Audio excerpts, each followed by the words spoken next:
Trump a pris la parole lors du discours sur l'état de l'Union. Il a dit qu'il s'intéressait davantage à la diplomatie qu'à la guerre, mais que la guerre restait clairement une option. Cependant, il y a eu quelques accrocs. Cette guerre part vraiment à vau leau, pour ainsi dire, et même un peu littéralement, car l'USS Gerald Ford est en proie à des problèmes de plomberie. Il y a environ 600 toilettes, et un bon nombre d'entre elles sont hors service pour 4600 marins. Ils ont même dû accoster en Crète, juste pour faire une pause. Mais je voulais vous interroger à ce sujet, car on n'en parle pas.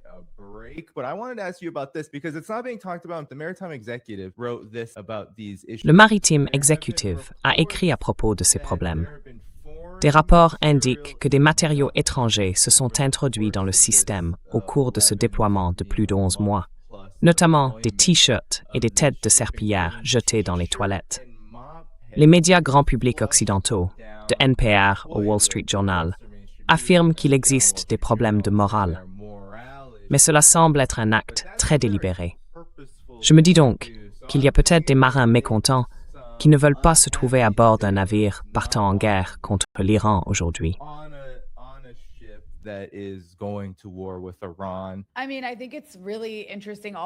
Je veux dire, je trouve ça vraiment intéressant. Tout ce qu'on peut vraiment faire, c'est spéculer, non? Genre, je ne parle pas aux gens sur ce navire, mais oui, c'est clairement intentionnel. C'est une chose de tirer la chasse avec du papier toilette et que ça cause des problèmes. C'en est une autre que des t-shirts bouchent les canalisations. Et ça évoque une sorte de sabotage intentionnel à un niveau collectif, étant donné ce qui, tu sais, a provoqué ce problème de, disons, merde américaine. Mais tout ça pour dire, enfin, écoute, j'aimerais penser, l'optimiste en moi aimerait penser, qu'il y a des gens sur ce navire qui reconnaissent que c'est une guerre très stupide, sans but à bien des égards, parce que l'Amérique ne peut pas atteindre ses objectifs.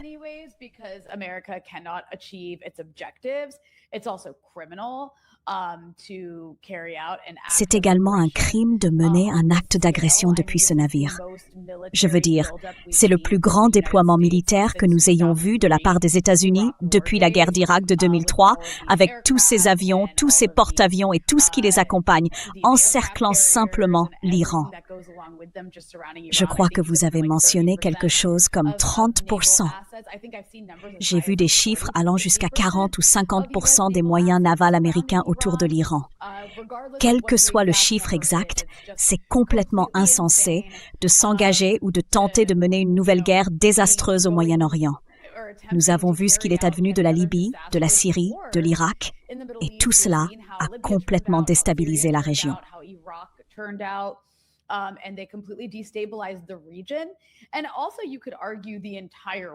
Et puis on pourrait dire que le monde entier est concerné à bien des égards.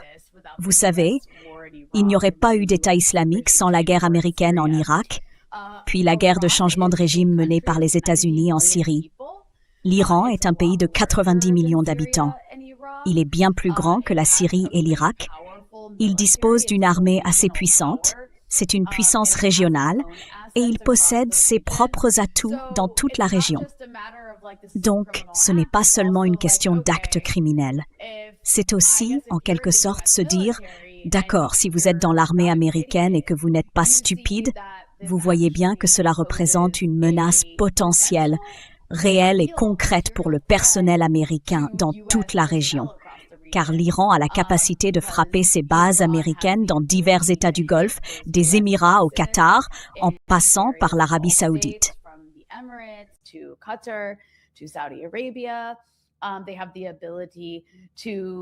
Ils ont la capacité de, vous savez, ils ont des partenaires dans toute la région, comme Ansar Allah, ainsi que des partenaires en Irak et au Liban, qui sont essentiellement dans leur camp, faisant partie de l'axe de la résistance. Cela pourrait aussi poser des problèmes aux Américains dans toute la région. Donc ce ne serait pas une promenade de santé, et cela causerait une certaine destruction aux États-Unis à un certain niveau. Et donc, oui, si vous êtes sur un porte-avions et que vous n'êtes pas idiot, vous verriez les signes avant-coureurs et vous voudriez peut-être retarder ou arrêter cela autant que possible. Je veux dire, c'est l'optimiste en moi qui parle. Mais ici, reconnaître que ces gens sont sur ce porte-avions depuis quoi, 11 mois? Vous avez dit?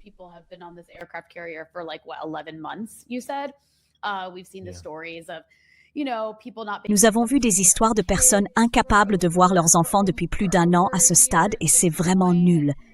Imaginez être sur un navire pendant 11 mois. C'est horrible.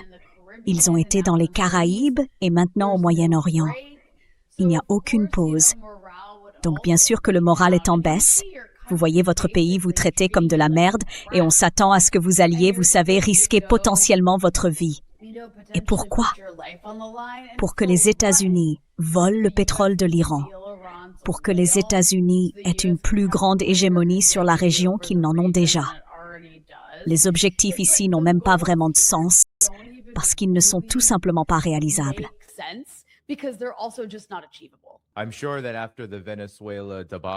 Je suis sûr qu'après le fiasco du Venezuela, beaucoup de ces milliers de marins, de ces milliers de membres du personnel, se disaient « C'est bon, on va rentrer à la maison, mission accomplie ». C'est ainsi que l'administration Trump l'a présenté. Mais maintenant, ils sont au Moyen-Orient. Je crois qu'ils étaient en Crète, et maintenant, ils vont accoster au large d'Israël. Il y a de sérieuses mises en garde au sein de l'administration Trump, Rania, venant du chef de cabinet. Trump a dit catégoriquement non. Il n'a pas été averti par Dan Raising Kane. Chaque fois que j'entends ce nom, je me dis « Raising Kane, c'est comme « Je ne sais pas, ne me demande pas ». Mais même lui, qui faisait beaucoup de bruit à propos du Venezuela, est sorti en disant « On l'a fait, regardez cette grande opération ». Maintenant, il dit « Non, non, non, Donald Trump, peut-être qu'il ne faut pas attaquer l'Iran ». Et je suis sûr que cela descend jusqu'au niveau des marins qui sont là-bas, se demandant « Eh bien, qu'est-ce qui va nous arriver s'il y a de gros risques, s'il y a des risques ?»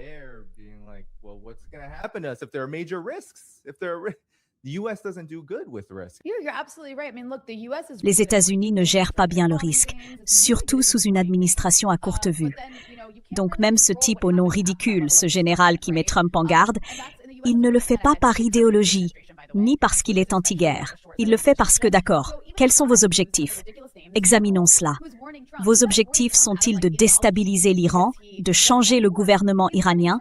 Ces choses sont elles-mêmes réalisables. Quel serait réellement le résultat?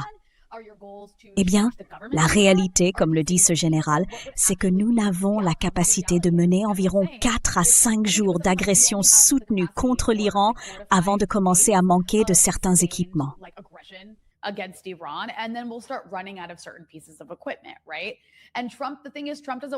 Exactement.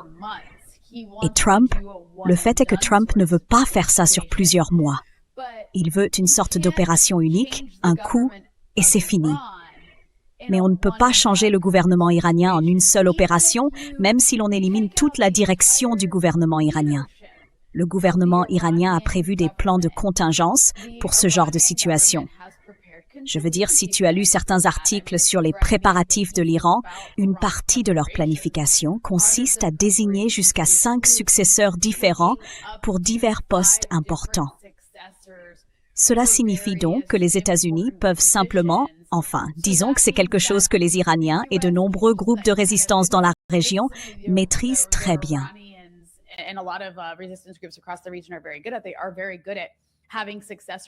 Ils sont très doués pour avoir des successeurs, puis des successeurs à ces successeurs, prêts en cas d'assassinat en chaîne. L'Iran s'y est donc préparé. Dans une telle situation, il sera très difficile d'éliminer ce soi-disant régime que l'on veut tant voir tomber. De plus, l'Iran dispose d'une large base de soutien dans le pays. Bien sûr, il y a des Iraniens qui n'aiment pas leur gouvernement, mais il y en a aussi beaucoup qui le soutiennent. Et ils ont une armée solide qui se battra. Ils possèdent également des armes plutôt performantes. Je veux dire, cela ne se compare pas à la suprématie technologique des États-Unis. Je ne pense pas que quiconque puisse rivaliser, car personne ne dépense 1 000 milliards de dollars par an pour l'armée comme le font les États-Unis.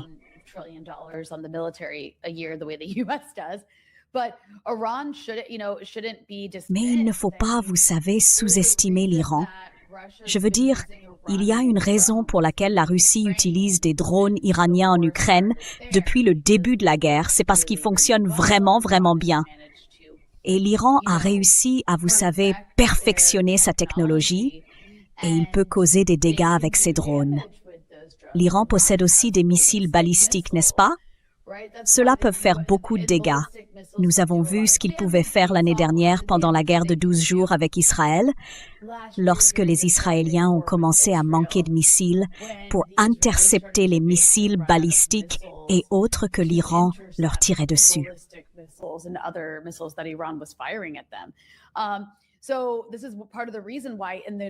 C'est en partie pour cette raison que lors des négociations avec l'Iran, les États-Unis essaient sans cesse de mettre le programme de missiles balistiques sur la table.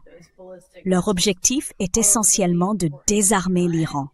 Ces missiles balistiques constituent un moyen de dissuasion très important, car ils peuvent causer d'importants dégâts matériels. Ainsi, l'Iran possède des missiles balistiques. Et encore une fois, si les États-Unis tentaient un jour des raids ou une invasion de l'Iran, un très grand nombre de personnes seraient prêtes à se battre pour défendre le pays. De plus, on entend souvent parler de la volonté des États-Unis d'aider les manifestants à l'intérieur de l'Iran. Or, il existe bel et bien en Iran des groupes séparatistes qui chercheraient à déstabiliser, voire à renverser le gouvernement actuel.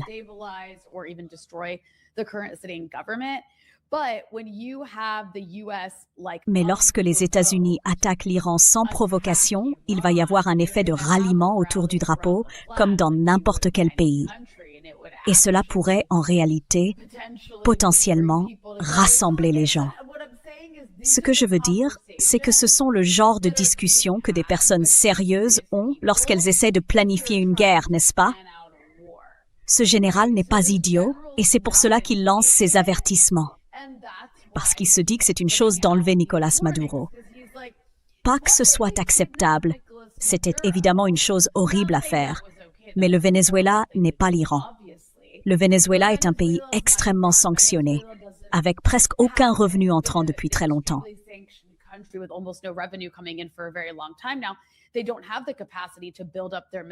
Ils n'ont pas la capacité de développer leur armée et leur technologie militaire comme l'a fait l'Iran. Il est donc beaucoup plus facile pour les États-Unis d'intervenir au Venezuela, qui se trouve littéralement dans leur hémisphère, et disons-le, d'enlever de manière insensée le président et son épouse. C'est une toute autre affaire lorsqu'il s'agit d'un pays situé de l'autre côté du monde et qui constitue une grande puissance régionale. Et puis d'ailleurs, je ne dis pas que la Russie et la Chine vont intervenir pour sauver l'Iran. Ce n'est pas le cas. Ce n'est pas ainsi qu'elle fonctionne. Mais ce sont des alliés iraniens très solides qui vendent également à l'Iran de la technologie militaire, et cela jouerait aussi un rôle dans cette situation. Je suis sûre que ce général fait également référence au fait que l'Iran est un pays de 90 millions d'habitants.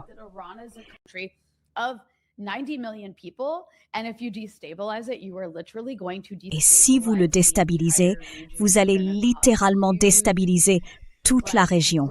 Vous allez provoquer d'énormes dégâts, comme des flux de réfugiés dans tous les sens. C'est comme si vous ouvriez la boîte de Pandore. Vous ne savez même pas où cela va s'arrêter. Et encore une fois, je reviendrai au cas de la Libye, de l'Irak et de la Syrie pour comprendre ce qui s'y est passé. Donc je ne suis pas surpris que vous ayez ces avertissements. La question est de savoir si Trump se souciera réellement d'écouter ces avertissements. C'est vraiment imprévisible à mon avis. Et si vous regardez simplement la situation matérielle, pourquoi entourer un pays d'une telle puissance militaire si vous ne prévoyez pas de l'utiliser d'une manière ou d'une autre?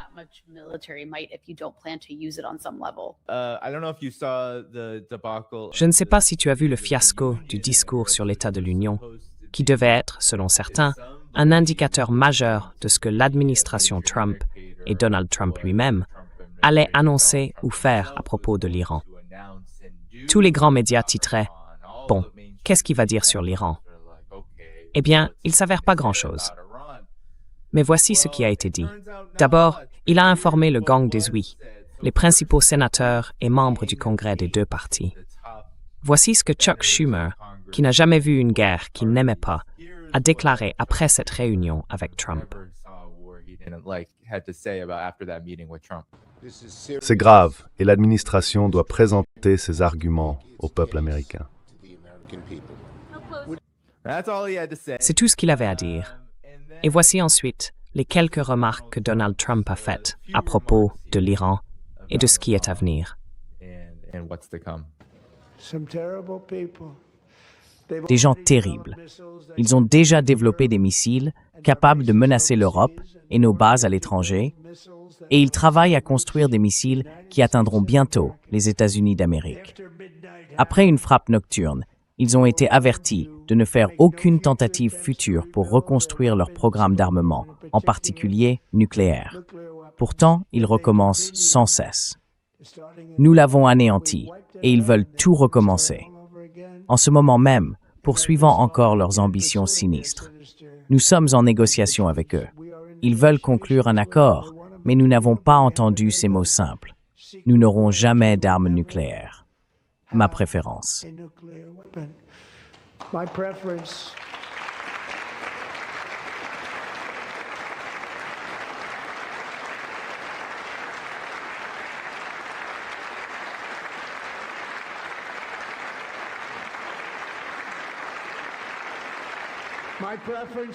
Ma préférence est de résoudre ce problème par la diplomatie.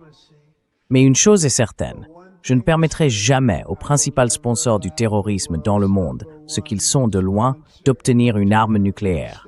Nous ne pouvons pas laisser cela arriver.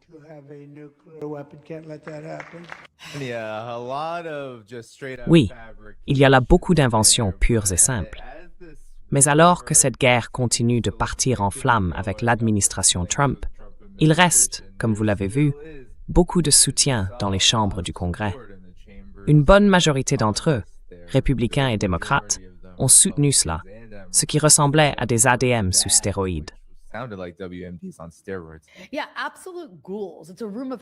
Oui, des ghouls absolus. C'est une salle remplie de ghouls absolument répugnantes, barbares, incivilisés, qui ont passé plus de 2 ans à commettre un génocide à Gaza, à commettre joyeusement un génocide à Gaza, et qui sont maintenant ravis d'étendre ce génocide à l'Iran parce qu'elles ne sont que des impérialistes, répugnantes, incivilisées, barbares. Et tu sais, c'est fou. Tu as dit fabrication. Je veux dire l'une des plus grandes fabrications, mon Dieu. Je ne sais même pas si on peut dire la plus grande, car il y en a eu tellement.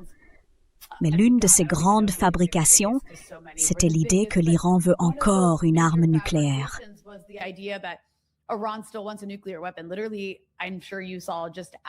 Littéralement.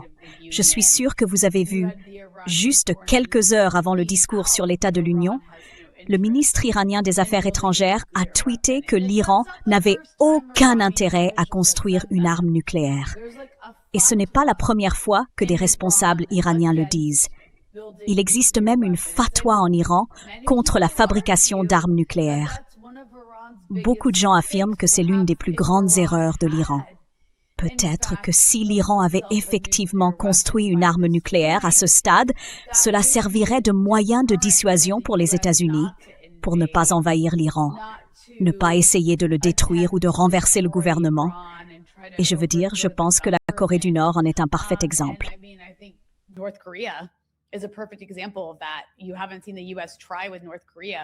Les États-Unis n'ont jamais essayé cela avec la Corée du Nord, car la bombe nucléaire que la Corée du Nord a construite sert de moyen de dissuasion. Tout cela pour dire que ce qu'il affirme est un mensonge absolu. Un autre grand mensonge était l'idée que l'Iran possède ou est en train de construire des missiles capables de frapper l'Europe et les États-Unis, ce qui est tout simplement un mensonge scandaleux. En réalité, les Américains, et plus largement, les gens de tout l'éventail politique, ne veulent pas que l'Iran ait d'armes. Ils veulent un Iran complètement désarmé. Ce qui est insensé. Il est insensé pour un pays de ne pas avoir ou de ne pas chercher à avoir la capacité de se défendre, car c'est précisément ce que signifie avoir une armée et des armes. Mais ils veulent désarmer l'Iran parce que l'Iran est un pays qui refuse de se plier aux injonctions des États-Unis.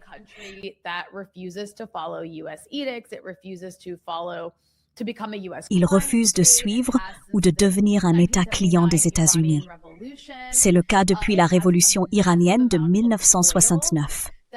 Le pays possède une quantité massive de pétrole et comme nous l'avons vu avec d'autres pays du Sud global disposant d'immenses réserves pétrolières, les puissances impériales, menées par les États-Unis, veulent s'approprier ce pétrole pour presque rien et en tirer d'énormes profits. Elles ne veulent pas que le peuple de ce pays en bénéficie.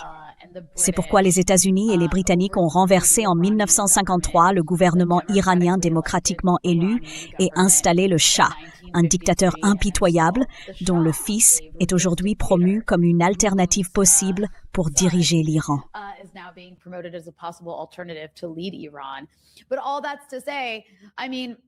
Mais tout ça pour dire, ce discours était complètement scandaleux. Je pense que cela montre bien où en est Trump dans sa tête. C'était des arguments néoconservateurs poussés à l'extrême. Et vous savez, je ne pense pas qu'il s'en soucie vraiment d'une manière ou d'une autre. Trump suit simplement la direction des bénis oui-oui qu'il a placés autour de lui. Et oui, c'est un moment vraiment effrayant parce que vous savez, encore une fois, l'Iran est un pays de 90 millions d'habitants. Le Moyen-Orient, l'Asie de l'Ouest, est une région où vivent des centaines de millions de personnes, dont moi. Je suis ici au Liban, n'est-ce pas?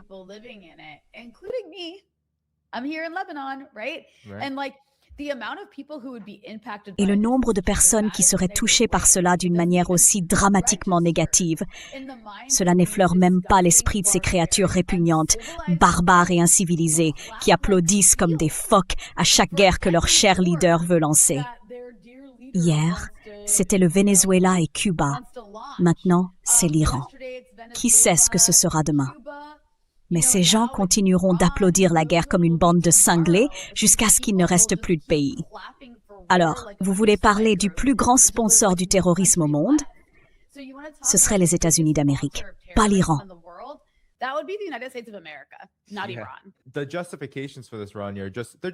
Les justifications pour cela, Rania, s'effondrent complètement.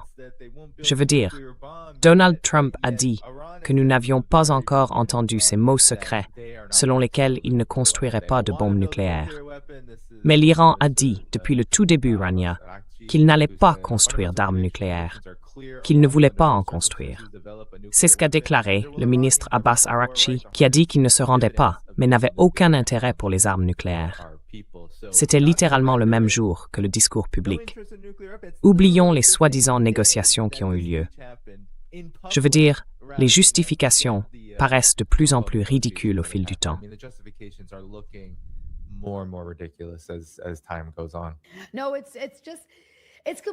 Non, c'est tout simplement scandaleux. Et tu sais ce qui est encore plus fou? C'est tellement impopulaire auprès du public américain, sauf pour la base MAGA, qui je pense, peu importe ce que fait Trump, va majoritairement le soutenir, parce que c'est comme un culte de la personnalité, un culte fasciste de la personnalité. Mais il y a un parti d'opposition, soi-disant un parti d'opposition, appelé les démocrates, et il reste silencieux à ce sujet. Tout ce qu'on a entendu de Chuck Schumer, c'est cette déclaration timorée sur le fait qu'il va devoir le vendre au peuple américain.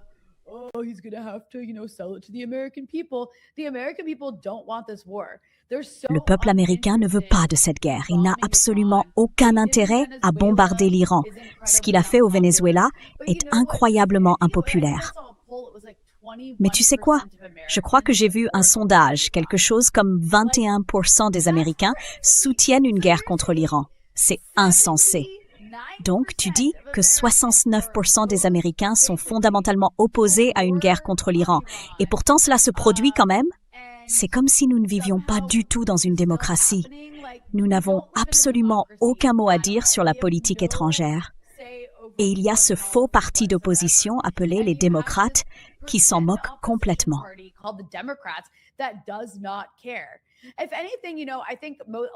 Si tu veux mon avis, je pense que beaucoup d'entre eux soutiendraient probablement une guerre contre l'Iran. D'abord parce qu'ils détestent l'Iran. Ce sont aussi une bande de ghouls impérialistes. Mais je pense qu'il y a aussi un autre calcul cynique en jeu ici. Ils savent que c'est impopulaire. Ils ne veulent pas associer leur nom à une opposition, car cela pourrait se retourner contre eux plus tard. Alors pourquoi ne pas simplement laisser Trump mener cette guerre impopulaire, tuer des tas de gens, détruire la région, y mettre le feu? Puisque, après tout, qui se soucie de ces gens-là? Que cela devienne encore plus impopulaire. Et ça nous aidera à gagner les élections de mi-mandat.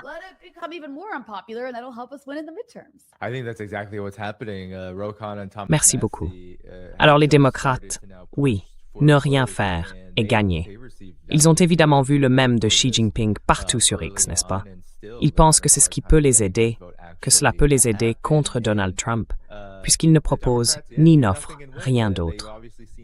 Ils ont même proposé un agent de la CIA comme alternative au discours sur l'état de l'Union, le gouverneur de Virginie, ce qui était absolument hilarant. Mais voici le sondage. Seulement 20% des adultes américains soutiennent la guerre de Trump contre l'Iran. Et ce sondage provient de l'Université du Maryland, dans le cadre de l'étude Critical Issues, publiée à la mi-février.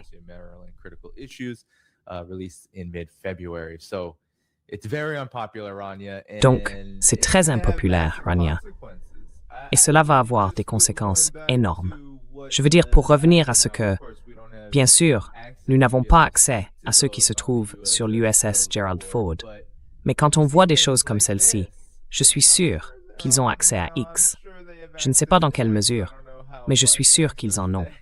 Ils peuvent voir des choses comme celle-ci, où l'Iran s'exerce littéralement sur les cibles qu'il veut frapper. Des actifs américains, dans des endroits comme les Émirats arabes unis, qui se trouvent juste de l'autre côté du détroit d'Ormuz.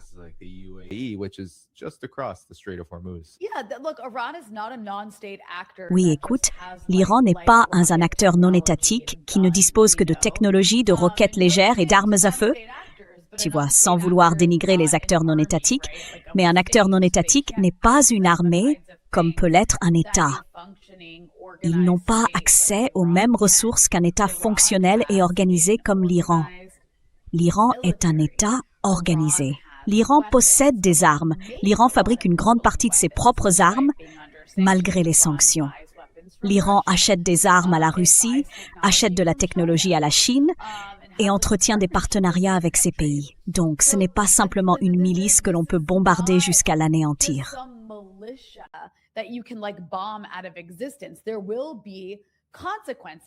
Il y aura des conséquences à une guerre avec l'Iran. Cela ne signifie pas que ces conséquences se produiront aux États-Unis, mais les États-Unis ont des bases là-bas, d'immenses bases réparties dans toute la région. Vous avez mentionné les Émirats arabes unis, ils ont une Bahreïn, des bases en Arabie saoudite et une base au Qatar. L'année dernière, après que les États-Unis ont frappé les installations nucléaires iraniennes de manière très calibrée, la riposte de l'Iran a démontré sa capacité à bombarder le Qatar. Et encore une fois, ils ont calibré leur attaque pour causer des dégâts minimes. Mais ils montraient aussi ce dont ils étaient capables. C'est-à-dire qu'ils pouvaient infliger de réels dommages s'ils décidaient de passer à l'action sérieusement.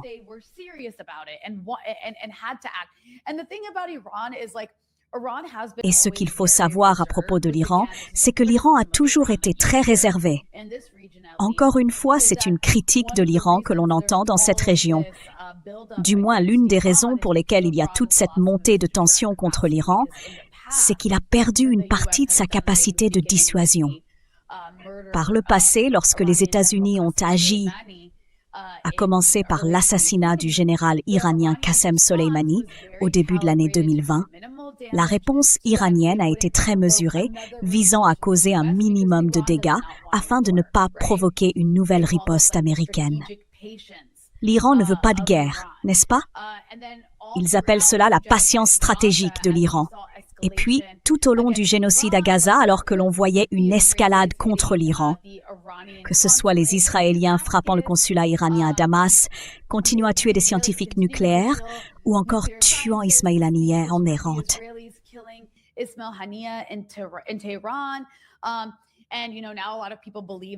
Et vous savez maintenant, beaucoup de gens pensent que peut-être le crash d'hélicoptère qui a tué le président et le ministre des Affaires étrangères iranien était aussi potentiellement l'œuvre des Israéliens.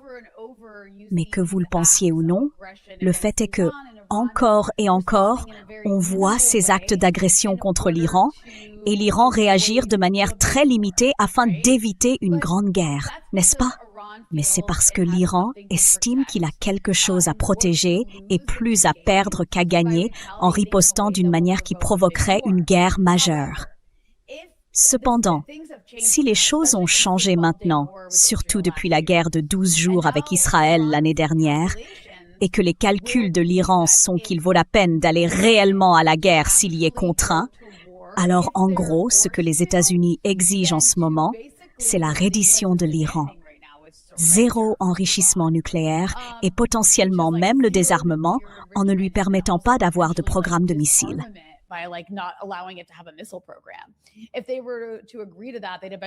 S'ils acceptaient cela, ce serait en gros comme signer leur propre arrêt de mort. Donc, pour survivre, ils devraient en réalité participer à une guerre. Et il existe une conviction, surtout parmi les personnes qui ont pris la relève de la direction tuée l'an dernier par les Israéliens lors de la guerre de 12 jours, selon laquelle il serait en fait dans l'intérêt de l'Iran de mener la grande guerre contre les États-Unis. Car les États-Unis ne peuvent pas soutenir une guerre de longue durée dans la région. Même ce général qui avait conseillé à Trump de ne pas entrer en guerre pense que c'est le cas. Voilà pour le premier point. De plus, cette guerre serait tellement impopulaire auprès du public américain que l'opinion publique rendrait impossible la poursuite d'un conflit prolongé pouvant réellement aboutir aux résultats souhaités par les États-Unis.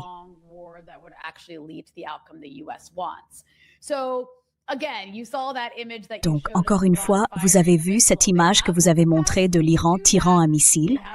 Ils ont la capacité de le faire, et ils ont la capacité de le faire dans toute la région. Et ils ont aussi le droit, d'ailleurs, de se défendre contre un agresseur. Vous savez, si cette guerre se concrétise et que les États-Unis commencent à bombarder massivement l'Iran, tuant des dirigeants de haut rang, peut-être même le guide suprême de l'Iran, ce qu'ils ont, vous savez, menacé de faire et que Trump envisage de faire. Disons que tout cela se produise réellement, vous verriez probablement les médias américains présenter la réponse de l'Iran comme terroriste ou criminel. Mais en réalité, l'Iran aurait tout à fait le droit de répondre à un acte d'agression aussi massif.